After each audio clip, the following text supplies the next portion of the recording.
Olá, queridos, graça e paz da parte do nosso Senhor e Salvador Jesus Cristo. Eu me chamo Everaldo Silva, seja muito bem-vindo a esse canal. Nesse vídeo falaremos sobre o primeiro milagre do nosso Senhor Jesus Cristo, transformando água em vinho. Quais lições podemos tirar desse evento, a qual ocorreu nas boldas de um casamento lá em Canaã da Galileia?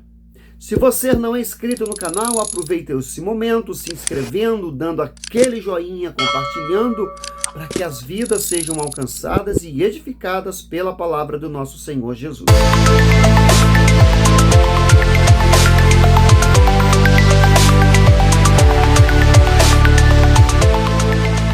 Jesus transformou água em vinho, meus irmãos. Vamos para o devocional que está no Evangelho de João 2, do 1 ao 11. E ao terceiro dia fizeram-se umas boldas em Canaã da Galileia. Estava ali a mãe de Jesus. E foi também convidado Jesus e seus discípulos para as boldas. E faltando vinho, a mãe de Jesus lhe disse: "Não tem vinho." Disse Jesus: "Mulher, que tenho eu contigo? Ainda não é chegada a minha hora." Sua mãe disse aos seus serventes: "Fazei tudo quanto ele vos disser." Estava ali posto 6 talhas de pedra para a purificação dos judeus, e em cada um cabiam 2 ou 3 almudes. Disse Jesus: "Enche de água esses talmudes." E encheram até em cima. E disse: "Tirai agora e levai ao mestre-sala."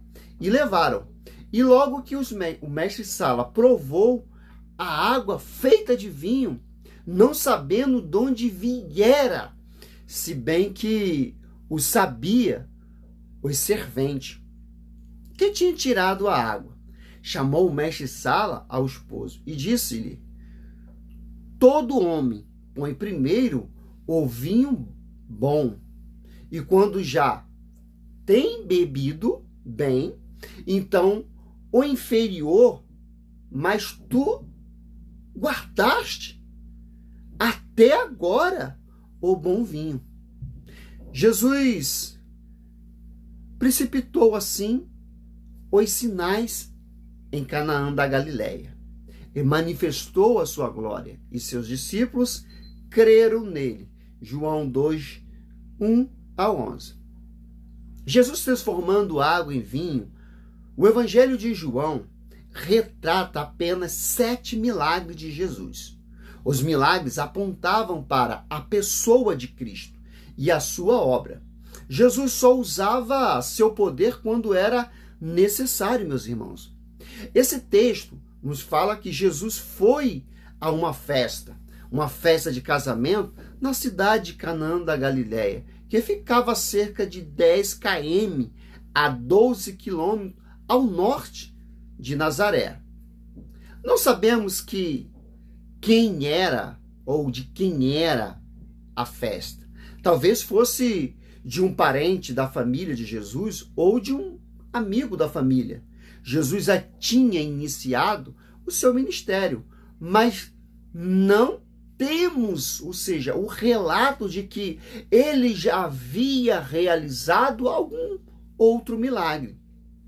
As festas do casamento naquela época duravam cerca de uma semana, queridos. Era obrigação da família hospedar os convidados, alimentá-los. E nessa festa vinham pessoas de todos os lugares.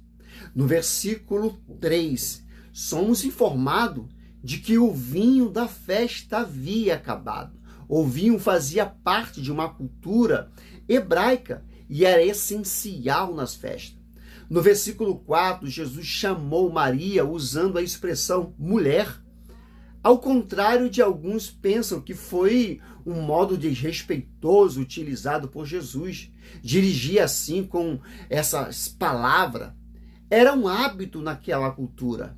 Podemos notar essa mesma expressão sendo utilizada por Jesus em outras passagens bíblicas.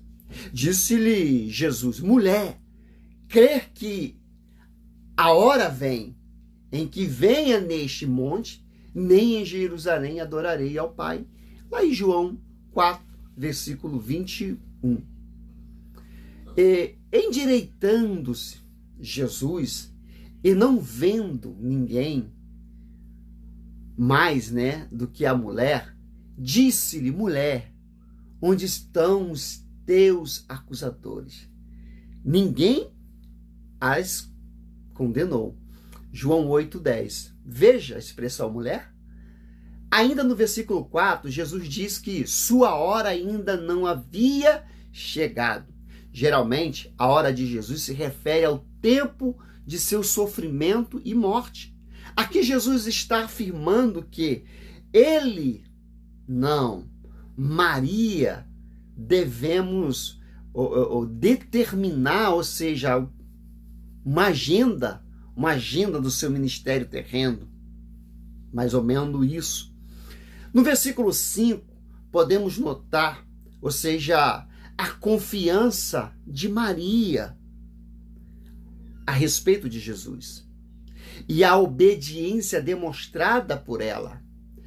Ela percebeu que o vinho estava acabando e que alguma coisa deveria ser feita. Ela não ficou parada, não argumentou o problema só para ela. Ela tomou uma iniciativa, ela estava ligada.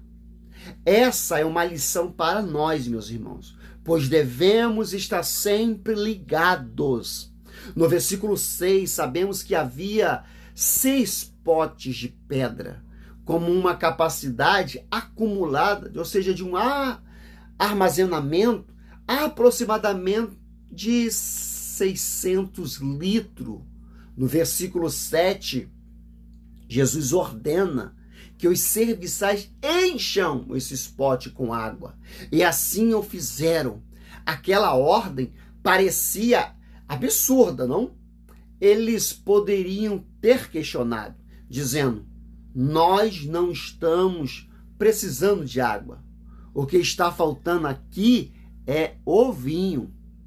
Aqui aprendemos que precisamos obedecer às ordens de Jesus e fazer o que ele manda, mesmo que ele não faça sentido as ordens para nós. Jesus não ostentou muito, nem menos parou a festa, nem mesmo fez espetáculo. Ele simplesmente fez o que deveria ser feito. No versículo 8, vemos que Jesus ordena que fosse levado um pouco de vinho ao encarregado da festa. O encarregado da festa, ou mestre-sala, como você queira. Era uma pessoa encarregada de conduzir a festa de casamento. Então o vinho que Jesus havia transformado foi levado para um especialista da festa, para que ele pudesse analisar sua qualidade. No versículo 9 e 10, o encarregado da festa prova do vinho, que reconhece que aquele vinho era muito superior ao vinho que havia sido servido primeiro. Talvez, quem sabe, as pessoas da festa provaram o melhor vinho já produzido em toda a história. O sinal de que Jesus foi transformar a água em vinho, a gente não sabe que hora a água virou vinho. Se foi quando caiu no jarro ou quando eles levaram ao mestre-sala. Muitas lições podemos aprender nesse texto. Aprendemos que Jesus é Deus e que ele é soberano e que pode todas as coisas. Ele não precisou de uva para fazer um vinho extraordinário. Ele quebra qualquer lógica humana para fazer o milagre. Aprendemos que também que o milagre só pode vir depois da palavra dele. Muitas pessoas buscam o milagre, mas não querem se atentar para a palavra. Somente a palavra dele é capaz de produzir milagre.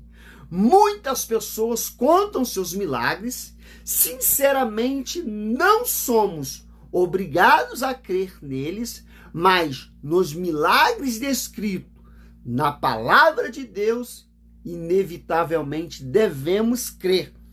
Ele transformou a água em vinho, curou o doente, expulsou o demônio, ressuscitou o morto e, por fim, realizou o maior milagre de toda a história, a expiação na cruz do Calvário. Há, porém, ainda muitas outras coisas que Jesus fez. Se cada uma das quais fosse escrita, cuido de quem nem ainda o mundo todo poderia conter em livros, querido, descrito.